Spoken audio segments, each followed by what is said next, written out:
이 티셔츠가 되게 이쁘게 나왔어요. 근데 비싸지도 않습니다. 13,000원. 저도 하나 구입할 예정인데, 요거 이쁘게 찍어놨네. 리스펙트. 바이크 튜닝 매니아 2020년 공식 티셔츠. 예, 저도 아직. 이거 모델도 썼네. 고급 쿨러 난다. 예, 고급 쿨러 난다인데 싸네. 13,000원이면. 그리고 이제 바이크 튜닝 매니아 PPL 해줬잖아요. 나 돈 생기는 것도 아니야, 솔직히 이거. 예. 우리가 이제 대동단결의 장을 얻고자. 자, 이제 바이크 매니아의 PPL에 들어갑니다. 자, 바이크 매니아 메시 자켓이에요. 예, 공동 구매를 한답니다. 예, 봄, 여름, 가을. 겨울까지 좀 힘들어요. 처음에 요것만 봤을 때는 이게 뭐 12만원씩이나 해. 이거 지금 뭐 알리에서 이게 얼만데 이게 뭐 12만원이면 너무 비싼 거 아니야? 눈탱이 아니야? 그랬거든? 근데 여기 보니까 이게 하나가 더 있네? 하나 더 있더라고. 요게 메쉬 자켓이고 요게 방풍 자켓이더라고. 그럼 얘가 달라지지. 12만원이면 그잖아요? 그래서 이게 보니까 괜찮더라고. 내 자켓을 팔아야지. 내가 지금 이러고 있을 때가 아닌데 요거예요 실제. 배 나온 아저씨라는 걸 좀 감안해줘야 돼요. 자, 요런 핏이 나옵니다. 이거 괜찮아요. 메쉬 자켓이 나옵니다. 뭐 메쉬 자켓이. 예. 49,000원. 49,000원. 얘가 썬바이저까지 있다? 이거 괜찮지 않아요? 49,000원이면 솔직히? 그 대림을 AJ가 인수한 배경. 일단 대림그룹에서는 대림 오토바이가 돈도 안 되기 때문에 계속 팔려고 했어요. 계속 팔려고 했는데 모양새가 굉장히 안 좋게 팔려고 했습니다. 그게 어떤 사건이냐? KR 모터스의 대림 오토바이를 팔려고 했었던 때가 있었잖아요. 그때 제가 이거 KR 인수 못한다라고 얘기했었고 KR 계속 죽쓰고 있고요. 지금까지도. 그런데 그때 인수 가격이 얼마냐? 400억이 안 됐죠. 여기에서 이게 다 약간 좀 복합적입니다. 그게 뭐냐면 서울시에서 얼마 전에 제피에 보조금을 지원했죠. 그래서 2018년도인가에 대림 오토바이의 영업이익이 10억이 안 됐어요. 이게 2억 정도 됐었거든요. 영업이익이. 그런데 2019년 영업이익이 190억입니다. 그 190억이 어디냐? 서울시에서 나왔어요. 무슨 말인지 아시겠죠?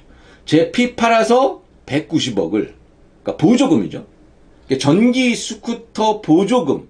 그러니까 딱 떨어집니다. 그 액수가. 그렇죠? 그랬는데 지금 AJ그룹에서 인수하려고는 인수가가 얼마냐? 500억 정도가 돼요. 600억까지는 안 낼 것 같고요. 그게 컨소시엄이라는 걸 이루어서 AJ그룹에서는 200억을 출자하고요. 다른 사모펀드에서 한 300억 정도를 출자를 해서 대림을 매각하겠다는 겁니다.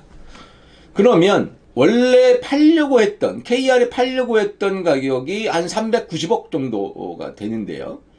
380억 정도 되죠. 380억인데 50억을 먼저 이제 계약금을 줬다가 잔금 320억 정도를 이제 감당을 못하니까 그래가지고 이제 매수를 포기했죠. KR이.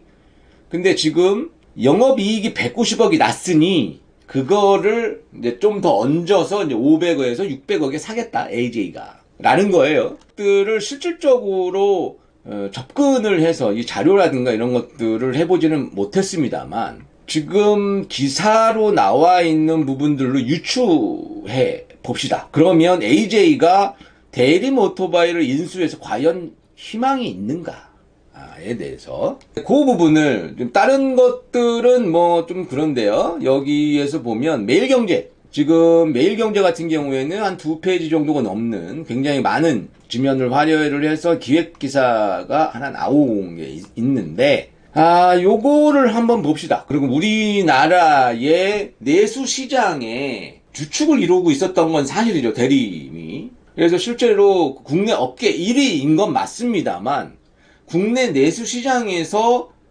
담당하고 있는 시장 영향력은 사실 한 10%도 안 됩니다. 그만큼 쪼그라들었어요, 대림이. 그래서 대림을 인수하는 자금, 솔직히 얘기하면 대림 가만 놔뒀잖아요?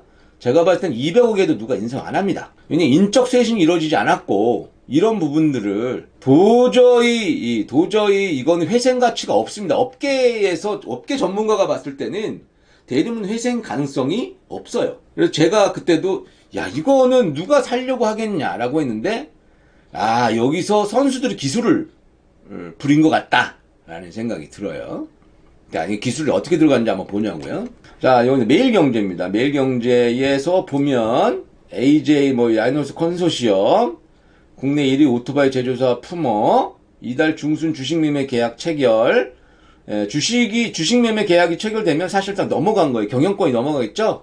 AJ 바이크 시너지 창출 기대. 렌터카 팔고 본격적 자합 재편. 이건 AJ의 얘기예요. AJ가 렌트카 이런 거, 중고차 이런 거 다 팔았습니다. 팔고 그 돈으로 대림을 인수하는 거예요. 근데 여기에서는 나오죠. 단독 AJ그룹 대림 오토바이 인수. 한국판 고고로 키운다. 여러분들한테 제가 고고로에 대해서 말씀을 드렸죠. 그 대만의 전기 스쿠터 플랫폼을 가지고 있는 그런 회사입니다. 그리고 굉장히 지금 전 세계적으로 이 전기 스쿠터의 테슬라다라고 할 정도로 주목받는 그런 회사예요. 5월 투자은행 IB 업계에 따르면 라이노스 자산운용, AJ그룹, A2 파트너스 이런 컨소시엄을 해서, 컨소시엄이라는 건 내가 혼자 다 돈이 안 되니까 이것저것 사람들을 모아서 돈을 모아서 인수한다는 거예요. 주식 매매 계약을 체결할 예정이다. 거의 넘어갔다고 보시면 돼요. 이제 사실상 넘어갔다고 보시면 되는 거고, 거래 대상은 대림산업과 어팔마 캐피털 보유 지분 100%, 투자자들은 기관들이 투자자금 보호를 받기를 원했고 우선 매수권을 갖게 된 사모펀드인 거예요. 이게 사모펀드가 사실상 인수를 한 거고, 이 사람들은 난 돈 투자한 거 날리고 싶지 않아. 그러니까 우리가 만약에 문제되면 선순위로 빼가고, 문제가 돼서 만약에 망하면 선순위로 빼가고 AJ그룹이 후순위에 된 거예요. 왜냐면 돈을 얘네들 더 많이 넣었으니까 그런 거예요. 자, 거래 구조는 다소 독특해요. 펀드 투자 대상에 대림 오토바이뿐 아니라 컨소시엄 주체 AJ그룹이 자회사 AJ바이크도 포함됐다. AJ바이크는 AJ그룹에서 오토바이 렌털 사업을 하고 있으며, 오토바이 렌탈 사업을 하고 있으며, 모빌리티 부분 지주회사인 AJM 자회사다. 뭔 소리냐? AJ바이크는 리스 오토바이를 운영하던 회사죠. 얘네들은 언더본에 대해서는 잘 알아요. 언더본 뜯었다 고쳤다 하는 거 굉장히 박식한 친구들입니다. 전문 엔지니어들이 있어요. 근데 이 친구들 과연 공학적인 지식까지 가지고 있을 수 있는지는 아직 저는 잘 모르겠습니다. 그 정도, 아니면 안 만나봐서.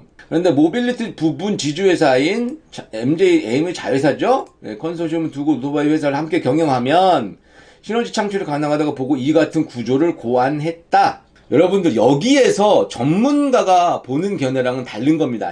여기에서 AJ 바이크가 대림의 제조사랑 만나면 대림에서 오토바이를 만들어서 리스를 팔면 돈이 더 많이 남겠네라는 마인드 아니에요? 여기에서 전 견해가 달립니다. 지금 대림에 있는 엔지니어들을 믿고 이거를 리스를 돌린다? 이 바이크로? 제가 봤을 때는 큰일 납니다. 제 개인적인 생각입니다만. 자, 그럼 대림 오토바이는 국내 1위 오토바이 제조사로 친환경 이륜차 부문에 힘쓰고 있다. 친환경 이륜차 부분이 힘쓰고 있지 않아요. 눈탱이만 친 겁니다. 정부 보조금 눈탱이 친 거지. 솔직히 이런 인프라도 없고요.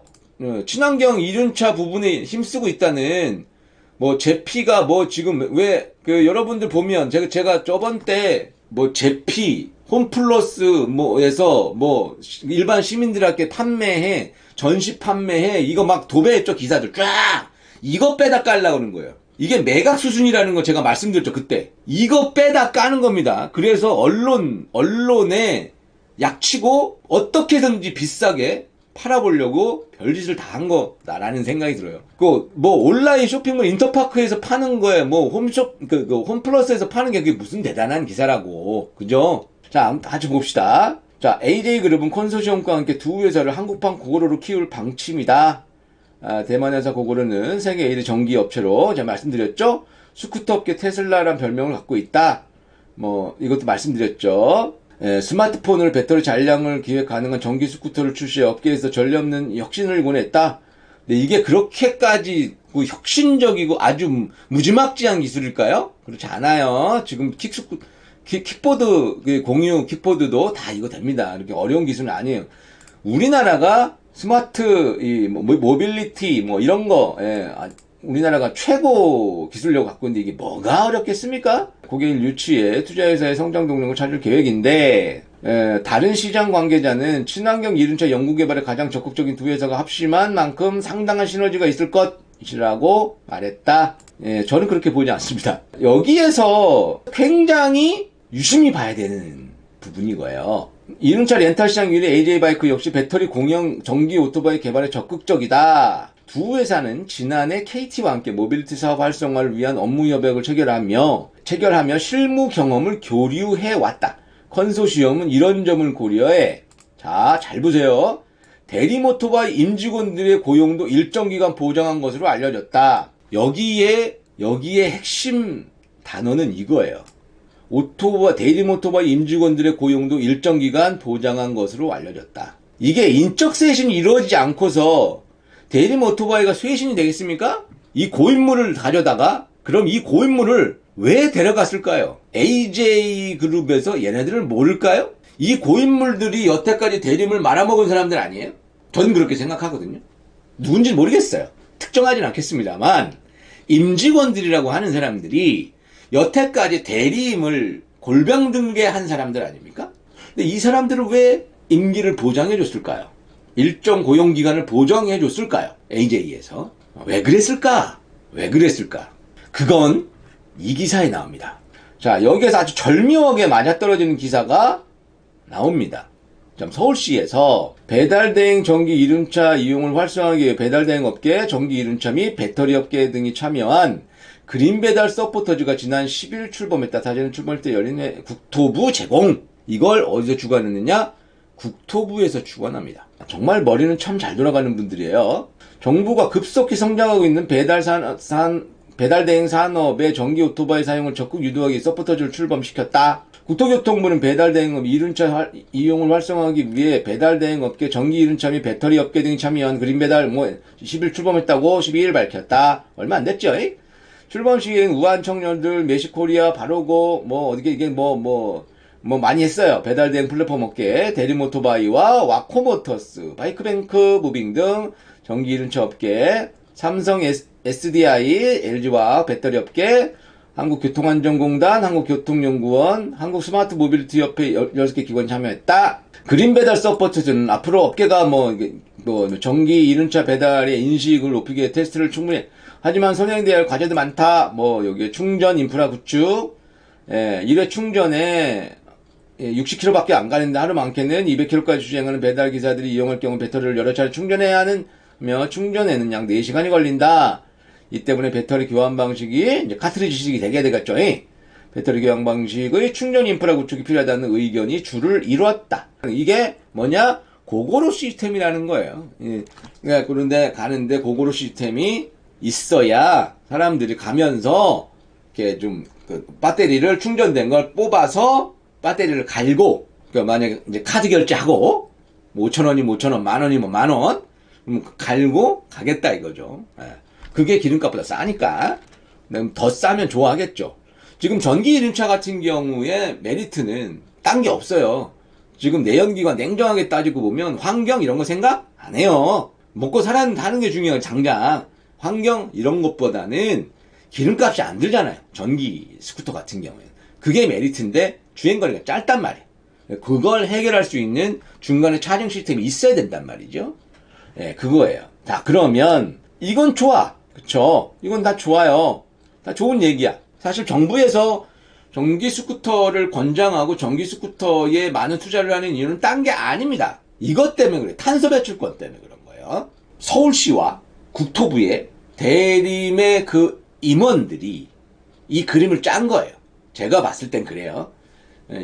이거를 짠 게 누구냐? 대림 그 고인물들이 이 생각을 한 게 아닌가라고 추측해 봅니다. 그래서 서울시에서는 물론 서울시 나름대로 규정이 있으니까 대림 오토바이 제피에 보조금을 177만 원짜리 오토바이를 395만 원에 가져왔는데 그거를 공무원들이 몰랐을까요? 그 담당 공무원이 몰랐겠습니까? 그렇게 눈탱이를 치는데? 그런데 보조금을 대당 220만 원씩인가 지급하죠. 그건 한 해 대림 오토바이의 순이익 딱 200억 원 정도로 남습니다. 그리고 그 200억 원을 바탕으로 해서 원래 기업가치 KR이 살려고 했던 한 380억에서 한 200억 뻥튀기 정도 된 한 550억, 500억 요 정도의 AJ에 팝니다. 이건 제가 봤을 땐 대림의 고인물들, 그 임직원이라고 한 사람들이 AJ가 야 니네들 리스하지 않니? 그러면 니네들이 운영을 해서 오토바이 잘 만들어서 그거를 리스를 해. 그러면 리스 값도 좀 많이 마진폭이 커지지 않겠니라고 꼬셨을 가능성이 크다.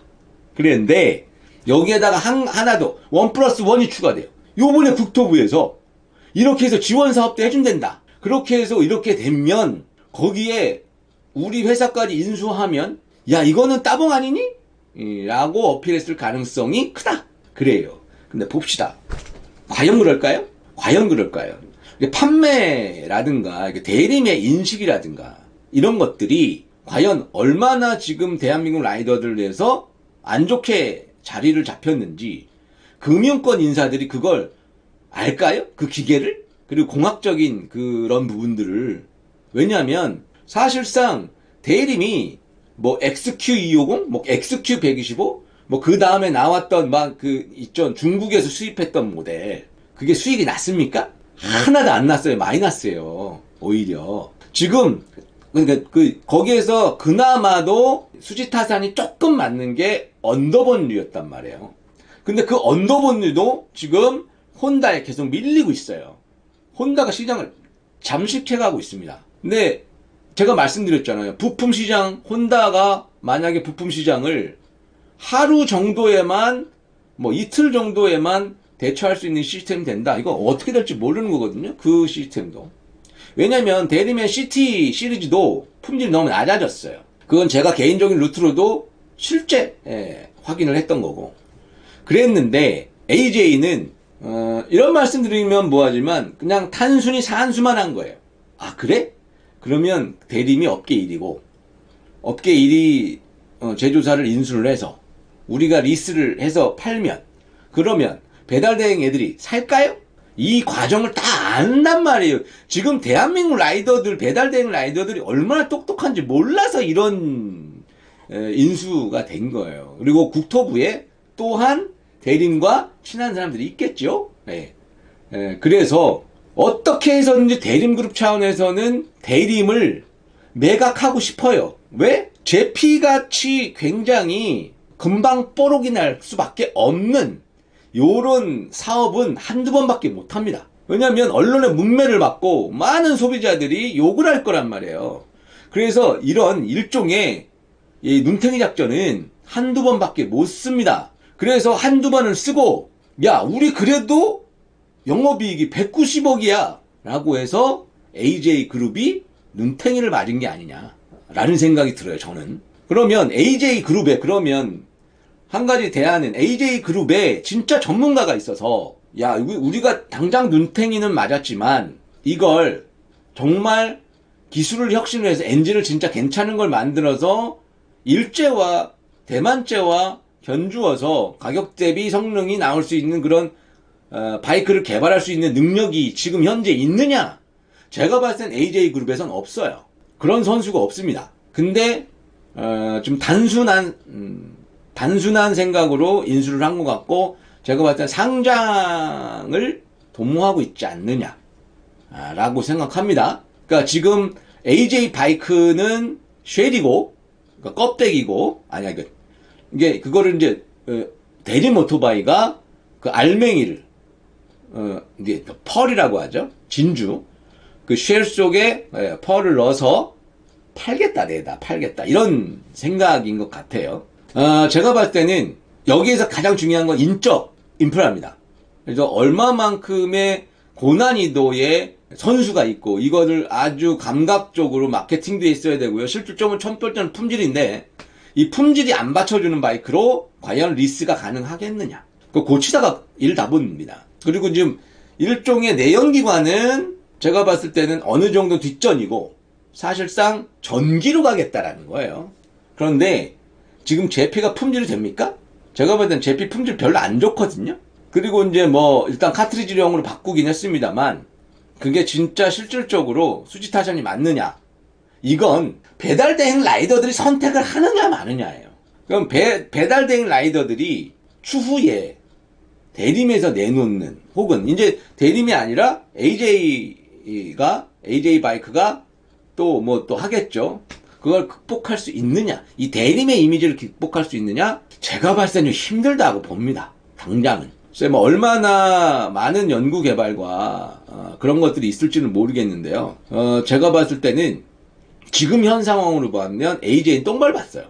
저는 그렇게 생각합니다. 왜냐하면 모든 이 그림을 국토부에서 전기 뭐 그린 뭐 배달 대행 뭐 요 사업과 서울시에서의 보조금 이거랑 그거를 해서 그림을 맞춘 공으로 AJ에서 고용기간을 보장해 줬겠죠. 근데 이 사람들이 AJ에 들어가서 딱 그 보장한 고용만 딱 하고요. 그 사람들 빨리 내쫓아야 됩니다. 제가 드릴 수 있는 충고는 그거예요. 그 사람들은 백해무익한 사람들입니다.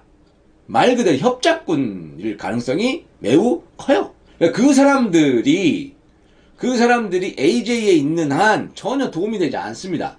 근데 그 사람들을 데리고 갔다는 건 이 사람들이 어느 정도 공이 있으니까 이 매각에 공이 있으니까 간 거고 자기네들도 이제 고인물들 임직원들 대림의 임직원들은 어떻게든지 계속 이제 빨대를 꼽고 싶은 거겠죠. 그래서 내가 이거 했잖아.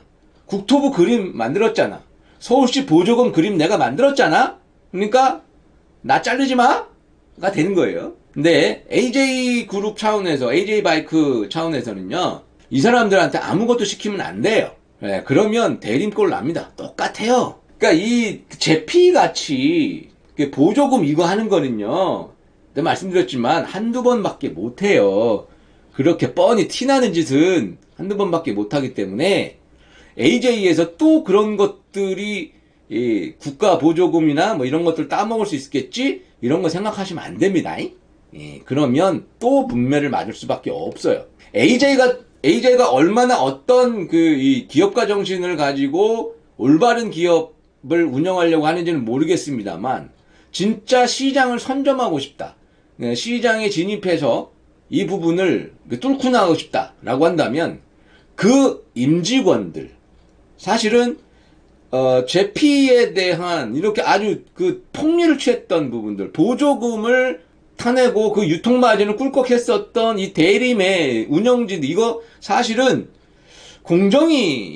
공정거래법 이런 것도 좀 살펴봐야 되는데 지금 이제 이쪽엔 전문가 그쪽엔 전문가가 없어요. 그래서 들여다보지 못하고 있을 가능성이 크지만 이건 매우 부도덕한 일입니다. 그럼에도 불구하고 아직까지 이런 사람들이 살아남고 어떤 책임을 통감하지 못하고 또 AJ 그룹에서 가서 그 AJ 그룹에 또 뭔가 따먹을 게 있지 않을까 그리고 기웃기 거리겠죠. 전혀 도움이 안 된다. 이걸 AJ 그룹이 AJ 바이크 뭐 이런 데서 이 방송을 볼지 안 볼지는 모르겠습니다. 하지만 제가 대한민국 이륜차가 정말 잘 됐으면 하는 업계의 한 사람으로서 오랫동안 이 업계에 있었던 사람으로서 제가 뭐 드릴 수 있는 말씀은 대림 모터사이클, 대림 오토바이에서 넘어가는 AJ로 넘어가는 이 임직원들이라고 하는 사람들을 믿지 마세요. 대림을 이 지경으로 만들었던 사람들 바로 그 사람들입니다. 무슨 말인지 아시겠죠? 베스비로 시작되는 이 파멸의 역사가 이 사람들한테서 나온 겁니다. 그래서 AJ는 이 사람들을 믿으면 필망합니다. 저는 그렇게 생각합니다. 그 역사가 있습니다. 그런 사람들은 변하지 않아요. 이 건을 두고 이제 앞으로 전망이 어떻게 되느냐 사실은 전 기대하지 않습니다. 그리고 제값보다 굉장히 비싸게 주고 산 기업입니다. 물론 이제 뭐 국토부랑 뭐 이렇게 연결돼가지고 이게 자기네들도 사업 구상을 했겠죠. 그래서 충분히 이렇게 해서 마진율을 남길 수 있어. 글쎄요, 제가 보는 견해랑은 조금 다릅니다. 그래서 이거는 대림그룹 차원에서는 방어를 잘한 거죠. 대림그룹 차원에서는 훨씬 헐값에 팔아야 되는 걸 AJ가 아주 비싼 가격에 사준 거고, AJ는 공격적인 경영, 그러니까 AJ그룹 같은 데서는 이제 조금 더 내가 제조업 쪽으로 크게 한번 해볼 거야 라는 야심을 가지고 달려들었는데, 앞으로 행보는 제 개인적으로는 잘 판단한 건 아닌 것 같다라는 생각이 듭니다. 계속 매출이 거의 이제 반토막씩 나가고 있는, 연간 반토막씩 나가고 있는 그런 기업을 KR이 인수하려고 했었던 그 가격보다 더 높게 준다. 글쎄요. 그리고 이거에 대해서 제가 말씀드렸지만 서울시의 그 보조금 꿀꺽 사건, 요거는 나중에라도 문제가 될 수 있는데 AJ가 이거를 떠안아서 해결할 수 있는가? 근데 이제 그 아주 공교롭게도 이 타이밍에 박원순 서울시장이 사망하는 사건이 발생됐죠. 아주 공교롭게 절묘한 타이밍에. 자, 어떻게 볼지 모르겠습니다만 저는 그렇게 긍정적인 건 아닙니다. 이 오토바이 엔진 기술에 대한 이 부분들은요, 완전히 미친 선수가 하나씩은 있어야 돼요. 회사마다. 대림에 없어요. 대림에 그런 사람이 없습니다. 그래서 대림이 이렇게 된 거고, 있다가 하더라도 말을 꺼낼 수 없는 위치에 있는 거예요. 힘을 못 쓰는 위치에 있는 겁니다. 그래서 그냥 단순히 이익만, 그 몇몇 임원진들의 이익만을 위해서 대림 회사가 돌아갔던 거예요. 계속 망가지든 말든 회사가, 조직이 망가지든 말든 지네들 이익만 추구하면 되는 그 몇몇 임직원들 때문에 회사가 이렇게 망하는 거거든요. 근데 그 사람들이 고스란히 AJ에 넘어간다. 문제가 있는 그 사람들이. 그러면 그 회사가 잘 되겠습니까? 그리고 AJ에서 제조업을 해봤던 게 아니기 때문에 그 사람들 말 들을 수밖에 없어요. 그 경험을 갖고 있는 사람들, 그 사람들 뿐이거든. 그래서 걱정인 거예요. 어떻게 AJ가 대처를 할지 모르겠지만 어디에 매각되건 그 사람들이 인적 쇄신이 되지 않으면 때려 죽여도 어느 메이커가 인수를 한다고 해도 가망은 없다 라고 저는 생각합니다. 국토부 관계 공무원들도 이제 탄소 배출권이라든가 이런 부분들 발등이 떨어졌기 때문에 이런 플랜을 짰겠죠? 짰겠는데, 저는 국토부 관계자분들도 조금 이제 이런 엔지니어 쪽에 좀 전문가를 좀 영입해서 좀 깊이 있게 좀 들여다 봐야 되는 게 아니냐라는 생각이 좀 듭니다. 이런 부분들을, 그러니까 딴 게 아니에요. 딴 게 아니라 모든 건 라이더가 선택해주면 이 사업 됩니다. 그쵸? 근데 제피를 프랜차이즈 업체 말고 일반 라이더들이 몇 명이나 샀을까요? 몇몇 얼리 어댑터 성격이 있는 분들은 그랬을 수 있겠죠. 그럴 수 있는데 모르겠습니다. 그거야 뭐 저는 뭐 제가 하는 이야기가 망해라 그런 게 아니에요. 현실을 빨리 파악하고 어떻게 대처를 해서 한국의 이륜차 메이커가 잘 됐으면 좋겠습니다. 지금 대림은 이제 오파상으로 변해 있었기 때문에 그럴 이유가 없었고요. 그렇다고 AJ 바이크에서 자체 엔진을 개발하겠다고 뛰어들겠어요? 불가능한 일입니다. 그러니까 지금 AJ 바이크도 사실은 그렇게 큰 답이 없어요. 그랬는데 무작정 지금 인수를 한 거는 국가 정책 자금, 국가 보조금 요거에 기대고 있지 않느냐라는 생각이 좀 듭니다. 이제 할 얘기는 다 했고요. 제가 서울시에서 보조금 받았었던 것들, 이렇게 이제 제피를 눈탱이 했던 것들은 사실은 어떻게 해서든지 많이 받고 대림 오토바이를 팔려고 했던 작전이었다라는 생각이 전 지배적으로 들어요. 딱 그거죠. 폭탄 돌리기를 잘한 거죠.